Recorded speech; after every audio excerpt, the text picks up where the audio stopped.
Next at 10, Madison's police chief is facing criticism from multiple sides over his handling of investigations into Officer Stephen Heimsness. News 3 has been all over this story since last November when Heimsness shot and killed an unarmed local musician, Paul Heenan, on the Near East Side. Even though Heimsness got clear nearly 8 months later, he is still on administrative leave, and we've now learned why. Chief Noble Wray accuses him of violating multiple department policies, and he wants Heimsness fired.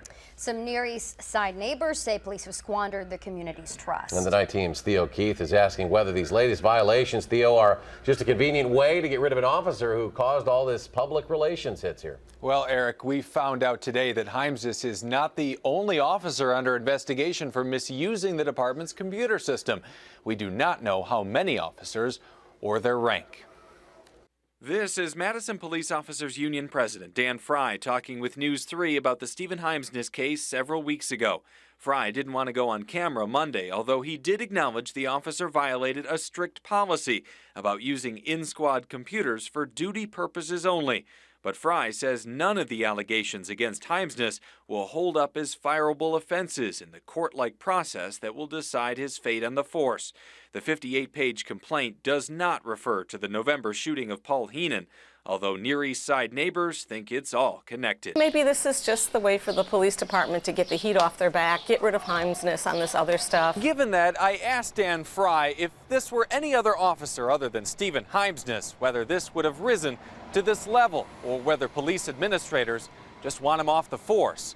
Fry said he couldn't comment on that. But he could comment on the specific allegations. In one, Wray alleges Heimsness once typed, "I'm ready to go on a shooting spree" in dispatch, which Fry says is not to be taken literally but an expression of frustration.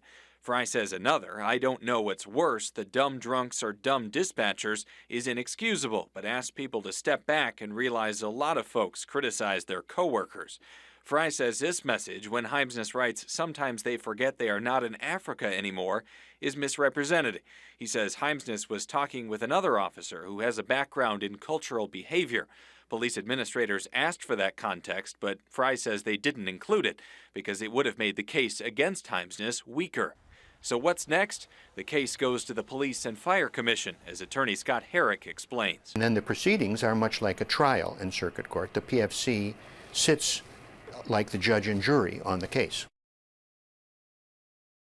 The bad news for the city, this will not go away soon. The case against Heimsness and a separate complaint from Near East Side neighbors heads to the Police and Fire Commission. That process may take months and is open, similar to court, meaning this will get dragged out in public. Boy, some eye-opening claims there. Theo, you've raised the issue in the past about how other cities, you went to Knoxville, for example, you showed how they had better external reviews of police shootings. Are we hearing anything about potential changes here?